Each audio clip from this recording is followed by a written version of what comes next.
Değerli izləyicilər, hər kəsi salamlayırıq. Bugün Nobel Arena Clinical Neurology Edition çərçivəsində dəyərli nevroloqumuz Rima İbadovanın qonağıyıq. Rima xanım, salamlayırıq sizi. Salam, salam. Mən də hər kəsi salamlayıram.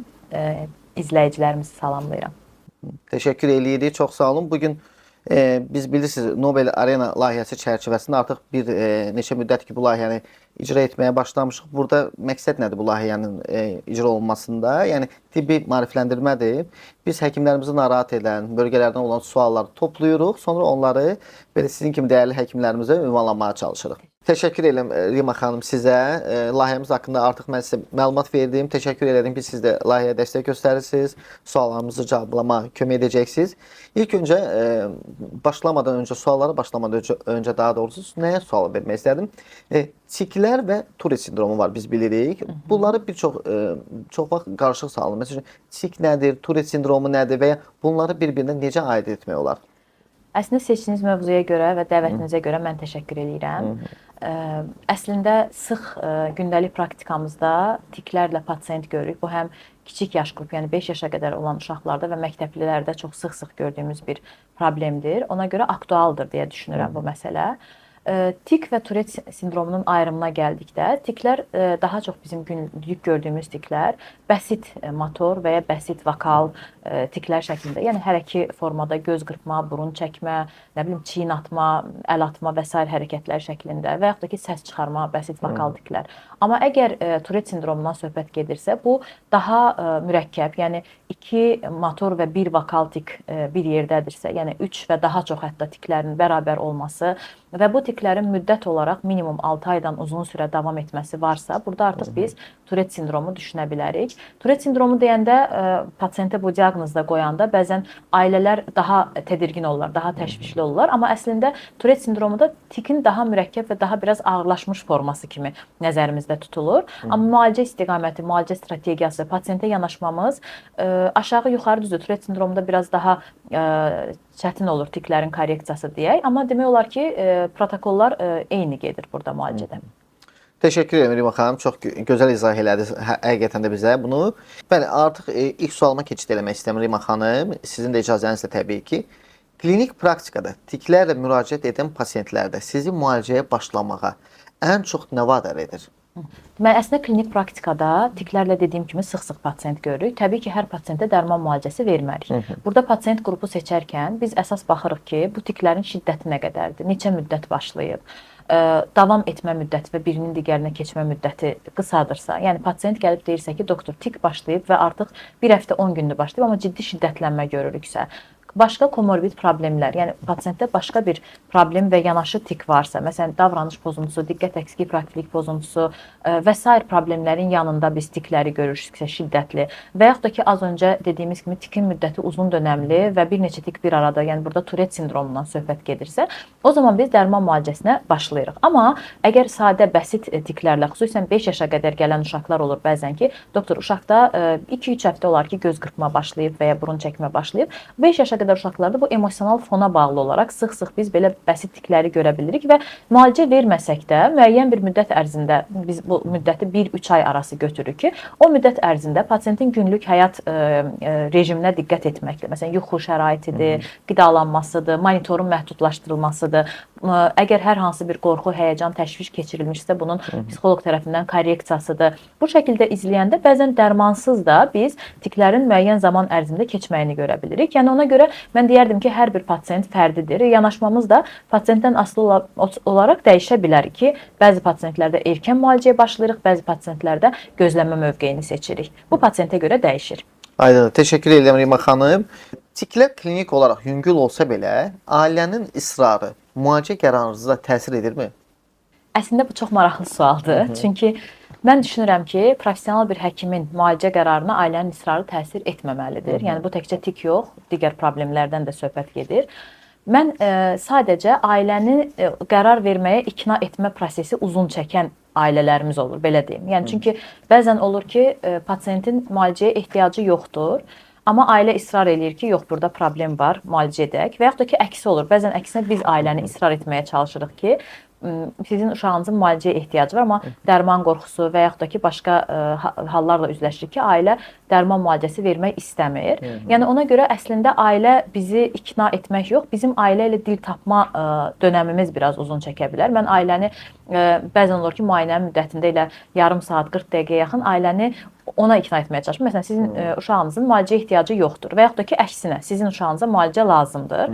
Amma ailənin israrı bizim qərarımıza təsir etməməlidir. Çünki bu professional həkimdə mən düşünürəm ki, həkimin verdiyi qərar. Yəni əgər ailə ilə dil tapa bilmiriksə, bəri başdan yollar ayrılsa məncə daha yaxşıdır. Amma istənilən halda mən ailəyə başa salanda, izah eləyəndə ki, dərman müalicəsi həqiqətən lazımdır və ya gərəkli deyil. Bu dərman bu qədər fayda verər, bu qədər zərər verir. Yəni bu diaqnozun asılı olaraq dəyişir. Çox zaman ortaq məxrəcə gələ bilirik ailələrlə. Əgər israr çox, məsələn, bir var protokol müalicəsi, tikdən söhbət gedirsə və yaxud da ki, digər xəstəliklərdə də, bir də var alternativ tip dediyimiz protokoldan kənar, məsələn, bioloji qida əlavələri və s. Yəni, ailə çox israr edərsə, məsələn, söhbət tikdən gedirsə, burada maqnezium qida əlavələri və s. yenə ailə ilə anlaşılmış şəkildə ki, yəni bunlardan siz xüsusi bir fayda görməsəz də, bəlkə uşağın plasebo effektli bir yaxşılaşmasını görə bilərik qısa müddətli. Yəni, bəlkə o şəkildə qərarımıza hardasa. Amma ümumilikdə götürsək, dediyim kimi, çalışırıq ki, ailənin israrı bizim qərarlarımıza təsir etməsin. Teşekkür ederim Rima xanım. Çok güzel ifade ediniz bu arada. Yani bir daha teşekkür ederim size ve üçüncü sualımıza keçid etmek istedim icazənizlə. Tourette sindromunda sizin üçün daha çətin olan nədir? Doğru pasiyenti seçmək yoxsa müalicəyə düzgün vaxtda başlamaq? Bu da çox, çünki önəmlidir, bu proses önəmlidir. Ona görə istərdim buna da cavab sizdən alaq. Bu da çox maraqlı sualdır. Çünki hər bir xəstəlik üçün fərqlidir. Məsələn, elə xəstəlik var ki, burada müalicəyə erkən başlamaq daha önəm daşıyır. Çünki vaxt xəstəliyin pisləşməsinə gətirib çıxara bilər. Amma Tourette sindromundan söhbət gedərsə, Tourette sindromunda bizim müalicəyə başlama vaxtımızın elə də xüsusi bir əhəmiyyəti, yəni necə yoxdur. Zaten Tourette sindromunda biz bir dalğalanma görə bilirik ki, yəni müalicə verəndə də remisiya müddəti və problemin yenidən geri qayıtmasını görə bilərik. Ona görə Tourette sindromunda vaxtdan çox bizə doğru pasiyent seçmək ikisinin arasında qalsaq, o daha məncə məntiqlidir. Çünki pasiyent qrupunu doğru seçəndə pasiyent həm dərman qəbulu lazımdırsa, onu doğru riayət eləyir. Həm dediyimiz o tiklərdən və Tourette sindromundan söhbət gedirsə, burada günlük həyat keyfiyyəti, həyat rejimi də çox önəmlidir ki, onlara riayət edir. Yəni pasiyent bizim dediklərimizə tam əməl edəndə Tourette sindromunda bizim remisiya alma şansımız da daha yüksək olur. Ona görə sırf Tourette sindromundan söhbət gedirsə ki, bir çox xəstəliklərdə də mən düşünürəm ki, bu belədir. Doğru pasiyent seçimi bizim işimizi daha rahatlaşdırır. Teşekkür ederim bir daha Rima xanım. Çok güzel vurguladınız. Növbəti sualı keçirmək istəyirəm. Hətta sessiya olaraq burada qərar nöqtəsindən bir balaca danışacağıq. Tik və diqqət əksikliyi, hiperaktiv pozuntu birlikdə olduqda ilk müdaxilə strategiyanızı necə müəyyən edirsiniz? Ümumiyyətlə tik çox zaman komorbid görürük biz bunu. Yəni komorbid dediyim odur ki, yanaşı başqa həm ya psixoloji, ya nevroloji problemlərin də içərisində tik görə bilirik. Əslində bir nevroloq olaraq bizim işimiz bu tikin altında yata biləcək orqanik bir patologiya varmı? Yəni ilkin olaraq biz bunu bilməliyik. Məsələn, bir çox epilepsiya bəzi formaları var. Ondan sonra bəzi beynin bəzi bölmələrinin xüsusən frontal pay, alın payının problemlərində olan davranış pozuntuları, diqqət əksikliyi, hiperaktivlik pozuntuları, tik pozuntularını görə bilirik ki, yəni əslində biz araşdıranda burada altda yatan orqanik bir nevroloji səbəb görə bilirik. İlkin olaraq bir nevroloqun əsas işi bu tikin, diqqət əksikliyi, hiperaktivliyin və yaxud da ki, başqa belə bir problemlərin altında yatan orqanik bir patologiya varmı, yoxmu? Bunu müəyyən etməkdən ibarətdir. Amma bir çox hallarda tik həqiqətən komorbid olaraq ya davranış pozuntusu, ya diqqət əksikliyi, hiperaktivlik pozuntusu kimi ikincili bir problemlə bərabər komorbid görünə bilər. Belə hal görüləndə biz əsas xəstəliyin ilkin olaraq müalicəsinə yönəlirik. Diqqət əksikliyi, hiperaktivlik pozuntusundan söhbət gedirsə onun və onun müalicəsi fonunda tiklərdə də stabilləşmə görə bilirik. Aydındır. Çok güzel vurguladınız. Bir daha teşekkür ederim Rima Hanım. Yine biraz maraqlı sualdır. Düzdür, biraz intriga yaratan bir sualdır. Burada söhbət nədən gedir? Diqqət əksikliyi, hiperaktiv pozuntu üçün istifadə olunan bilirsiniz. Psixostimulatorlar var ki, bunların fonunda deyirik ki, tiklər artarsa, aripiprazolu, yəni aripiprazol molekulunu əlavə etmək üçün hansı klinik əlaməti gözləyirsiniz? Belə sualı bilmirəm indi nə dərəcədə sizə uyğundur? Biraz provokativ sual. Bəli. Çünki psixiatrlar bizim baş tacımızdır və həqiqətən də onların köməyi, dəstəyi olmadan biz əsasən yenə deyirəm, beyində olan orqanik patologiyaları inkar etməyə yönəlirik və belə komorbid durumlarda ki, sizin dediyiniz kimi hansı hallarda ki, diqqət eksikliyi praktik yanaşı tik pozuntusu var, bizim orada psixostimulator verməyimizə və yaxud da ki, neuroleptik verməyimizə ehtiyac yaranır. O halda biz dəyərli psixiatrlarımızın köməyindən istifadə edirik çox zaman və onlarla bərabər, onların dəstəyi ilə bərabər idarə edirik. Yəni belə olan hallarda biz pasiyenti psixiatra yönləndiririk. Hə, aydındır, aydın. Təşəkkürdür. Doğru yəni deyirsiniz, düz deyirsiniz. İndi isə növbəti suala keçid etmək istəyirəm Rima xanım. Elə bu da təqribən digər suala nisbətən yaxındır. Turet sindromunda aripiprazolu monoterapiya kimi seçdiyiniz ən tipik vəziyyət hansıdır? Yəni deyək ki, bir xəstəlikdə orada bir monoterapiya olaraq aripiprazol başlamaq lazımdır və hansıdır bu yəni? Yəni istənilən halda ümumiyyətlə bilirik ki, Turet sindromunda əsas müalicədə, protokol müalicəsində əgər altında yatan yenə deyirəm, orqanik bir səbəb, patologiya yoxdursa, başqa bir bu epilepsiya yönümlü tik və sair deyilsə, psixotrop dərmanlar ilkin protokol dərmanlardır. Yəni bunu bilirik. Və Turet sindromundan da söhbət gedirsə, bu psixotrop dərmanların da yan təsirlərinin necə deyim, korreksiyası baxımından yan təsir, ən az yan təsiri olan, ən belə deyim, daha rahat idarə olunan doza baxımından da molekulalardan biri aripiprazol olduğu üçün söhbət Turet sindromundan gedirsə və idarə olunmayan tiklərdirsə artıq Turet sindromu dediyimiz az öncə də demişdik. Yəni burada artıq bəsit tiklərdən söhbət getmir də.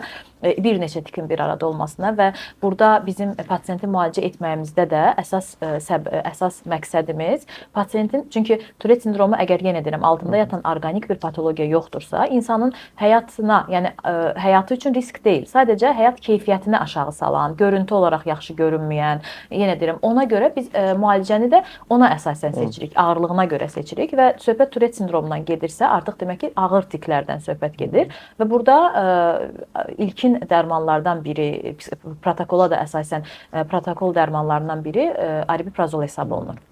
Təşəkkür edirəm. Çox sağ olun sual cavablandırdığınız üçün. İndi isə Rima xanım, biraz dozalama və titrasiya baxımından bu suallarımız var ki, bunları istəyərdim sizə ünvanlayım. Uşaq və yeniyetmələrdə tiklər üçün aripiprazolla başlarkən təhlükəsiz başlanğıc dozanı necə müəyyən edirsiniz? Əslində ümumiyyətlə mənim istənilən dərmanın başlanmasında belə bir prinsipim var. Kiçik doza ilə başla, yavaş get prinsipi var. Normalda bilirik ki, aripiprazol üçün gün ərzində başlanma dozası 2-2,5 mg hesab olunur sutkaya görə. Amma mən bəzən o yan etkilərinə görə, yan təsirlərini korrekt etmək üçün biraz daha kiçik dozalardan başlaya bilərəm və ümumiyyətlə tək aripiprazol yox, istənilən molekula üçün mən hər zaman o yan təsirləri olarsa, əgər nadir də olsa olarsa, onları idarə edə bilmək üçün kiçik doza ilə başlamağın tərəfdarıyam və kiçik dozla başla, asta get prinsipi daha önəmlidir mənim üçün. Amma burada təbii ki, terapevtik dozadan söhbət gedir. Çünki bəzən pasiyent gəlir, indi burada məsələ necə olur? Görür ki, pasiyent dərmanı içir və yaxud da ki, biz bunu təkcə tikdə yox, digər problemli, hətta epilepsiyalarda da görürük ki, 2 dənə qıcolma dərmanı içir və yaxud da ki, 2 dənə tik üçün psixotrop dərmanı içir, amma hər ikisini çox kiçik dozada içir. Yəni bu da artıq, bu da normal yanaşma deyil ki, yəni bir neçə dərmanı az doza ilə verməkdənsə, bir dərmanı maksimal dozaya çıxıb artıq ona görə biz terapevtik effektə görə qərarımızı veririk. Təşəkkür edirəm Rima xanım, bir daha sizə. Burada növbəti sualım belədir. Klinik effekt gecikdikdə isə siz dozanı artırmazdan əvvəl adətən nə qədər gözləyirsiniz? Yəni titrasiyadan söhbət burada gedir ki, adətən nə qədər gözləyirsiniz burada? Yəni söhbət aripiprazoldan gedirsə, burada təxminən 10 gün 2 həftə gözləyə bilirik.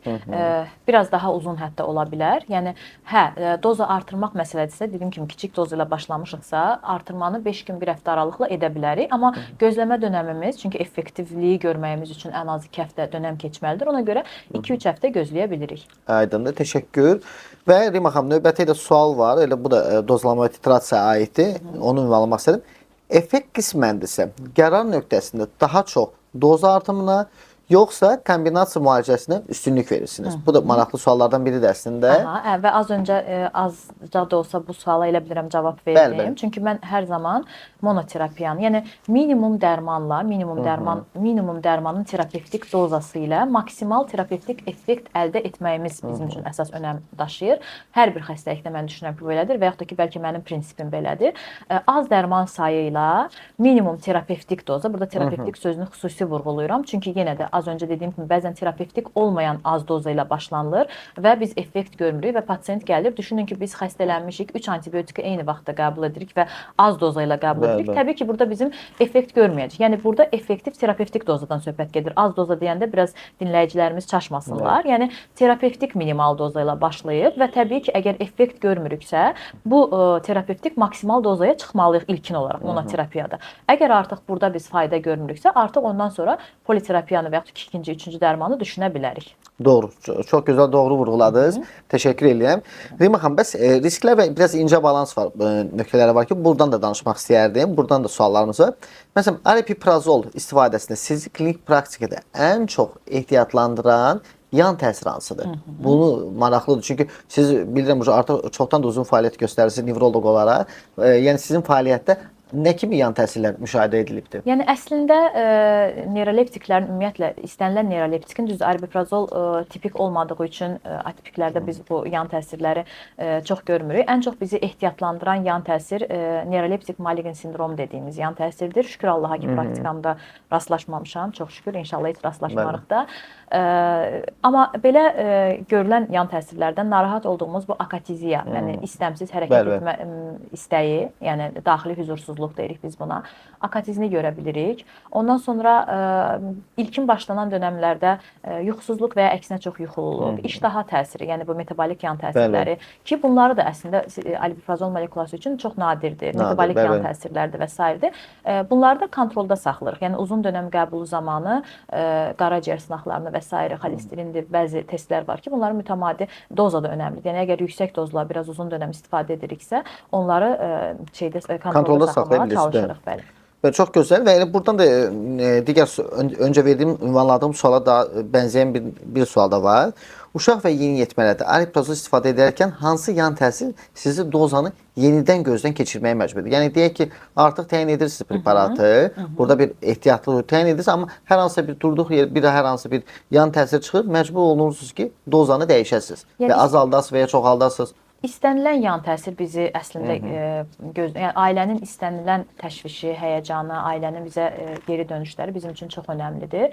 Hər bir yan təsir dərmanı və ya dozanı yenidən gözdən keçirtməyimiz üçün mən düşünürəm ki, bir siqnaldır. Amma baxır yan təsir nə qədər şiddətlidir deyək və yaxud da ki, keçicidir. Bəzən dərmana ilkin başlayanda ilk 2-3 həftə ərzində yuxululuq verə bilər, məsələn biraz süstlük verə bilər, sonra keçib gedir. Yəni əgər bu həyat üçün ciddi yan təsirlər deyilsə və korreksiyada saxlaya biliriksə, müəyyən müddətdən sonra keçəcəksə bu yan təsirlər, o zaman ailə ilə sıx təmasda olmaq şərti ilə təbii ki, ailə hər zaman həkiminə əli çatmalıdır, şikayətlərini deməlidir. Mən hər zaman bunun tərəfdarıyam ki, ailə ilə mütəmadi əlaqə şəklində biraz gözləyə bilirik. Amma yox, təbii ki, söhbət burada akatizdən gedirsə, hədsiz kilo alımından söhbət gedirsə, metabolik yan təsirlərindən söhbət gedirsə və yaxud da ki, Allah eləməsin, neyroleptik maligen sindromdan söhbət gedirsə, burada artıq gözləməyimiz təbii ki, doğru deyil. Yəni direkt dərmanın dozası keçirməli və həyat üçün təhlükə, mən istənilən halda zərər verməməyə çalışmalıyıq. Bəli, doğru da edirsiniz. Təşəkkür edirik buna görə sizə. Bir də Rima xanım, növbəti sual belədir ki, autizm spektr pozuntusunda davranış azalarsa, amma pasient emosional olaraq passivləşirsə, bunu necə qiymətləndirirsiniz? Yəni əslində bu da biraz provokativ sual oldu. Çünki autizm spektr pozuntulu pasientlərdə dərman düzdür verilir. Burada da psixotrop dərman pasientin həm elə hiperaktivliyini azaltmaq üçün, diqqətini toplamaq üçün biz daha çox autistik spektr pozuntulu uşaqların təlimlərə erkən yönləndiririk. Çünki burada onun əsas müalicəsi təbii ki, psixopedaqoji korreksiyadır. Təlimlərdən geri dönüşlər pedaqoqlarımızın, psixoloqlarımızın geri dönüşləri olursa ki, uşaq diqqətini heç cür vermir, o zaman dərman başlayırıq və dərman başlananda da ilkin etapda uşağın o dediyiniz emosional olaraq sakitləşməsini, südləşməsini görə bilərik. Bu hallarda ümumiyyətlə mən bu autistik spektr pozuntulu pasientlərdə psixotrop başlanmasının psixiatrların etməsini tövsiyə edirəm adətən. Amma bəzən ailələr özü israrla istəmirlər. Bəzən də bu bizim vaxtımızı çox alır. Ailəni, düzdür, son dönəmlər şükür Allaha stereotip stigmalarımız azalıb, ailələr rahat şəkildə yönləndirə bilirik. Amma öncələrdə belə bir şey var idi ki, yox doktor, mən uşağım, mən psixiatra getmək istəmirəm. Siz verin və s. Onda da biz deyirik ki, yəni zaten başlanılacaq dərman eynidir. Nə fərqi var ki, yəni o dərmanı daha yaxşı bilən, yəni daha yaxşı təyin edən psixiatriya bölümünün dərmanı olduğu üçün orada da yenə israr etməyə çalışırıq ki, idarə olunsun psixiatr tərəfindən. Çünki burada autizm spektr pozuntusundan söhbət gedirsə, bu biraz uzun dönəm davam edən bir problemdir. Yəni biz bir dərman yazdıq və bu düzəldi deyilən bir şey deyil. Bu uşağın gələcəyi var, yeniyetməliyi var və s. var. Yəni həmin dönəmdə də həyəcan, gərginlik, davranışsal problemlərimiz arta bilər ki, onu da davamlı olaraq psixiatrın izləməsi daha doğru olar deyə düşünürəm. Və Rima xanım, növbəti sual var. Onu da səsləndirmək istəyərdim. Tiklər və davranışlar nəzarətə alındıqdan sonra müalicəni azaltmaq və ya dayandırmaq üçün sizin real klinik kriteriyanız nədir? Yəni nəyin əsasında müalicəni dayandırırsınız və ya başlayırsınız? Burada tiklər ümumiyyətlə bəzən valideynlər bir qısa burada haşiyə çıxım ki, normalda psixotrop dərman müalicəsi qısa müddətli müalicə deyil. Çünki həm effektiv təsir az öncə dedikdə ən azı 1-2-3 həftə gözləməliyik ki, effekt görək. Bəzən valideynlər necə səhvə yol verirlər? Problem keçən kimi öz başına dərmanı kəsirlər. Və təkrardan deyirlər ki, ay doktor, bəs siz belə demişdiniz, biz bunu kəsdik və müəyyən müddətdən sonra, məsələn, bu 1 ayda ola bilər, 1 həftədə ola bilər, əlamətlərdə yenidən alovlanma görürük ki, zaten tiklərdə biz bu dalğalanmanı görə bilirik dərman versək də. Ona görə mən normalda söhbət tiklərdən gedirsə, təxminən ən azı 4-6 ay, bəzən daha uzun müddət dərman verilməsinin tərəfdarıyam. Kəsmək üçün kriterlərimiz təbii ki, birinci şikayətlərin keçməsi və şikayətlərin keçməsindən ən azı 1-2 ay stabil remissiyamızın əldə olunmasıdır. Ondan sonra da dərmanı direkt yox, yəni əgər doza tədricən qalxıbsa tədricən azaldıb kəsirik ki, azaltma dövründə də əlamətlərin geri dönmə intensivliyinə baxaq. Ehtiyac olarsa biraz daha uzun müddətli istifadə edirik. Yəni əgər azaltma dövründə əlamətlər yenidən üzə çıxarsa, yox əgər olmazsa, yəni artıq həmin dövrdə yəni kəsə bilirik dərmanı. Rima xanım, elə onu da qeyd edelim ki, son 2 sualımız qalıbdır. İstəyirəm bu son 2 sualdan birini sizə ünvanlayım. Uzun müddətli istifadədə aripiprazol ən çox hansı pasiyent profilində daha stabil nəticə verdiyini müşahidə etmişsiniz? Əslində maraqlı sualdır.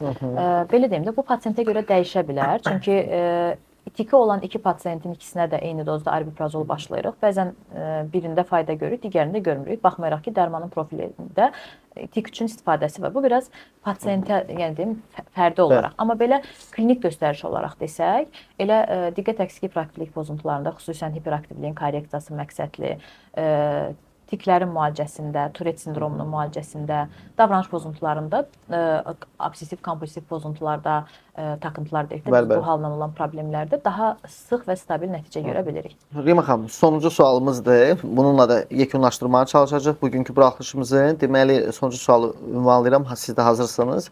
Sizin klinik təcrübənizdə aripiprazol, tik və davranış pozuntularında daha çox simptom nəzarəti üçün istifadə olunur, yoxsa pasiyentin gündəlik funksionallığını bərpa etmək üçünmü?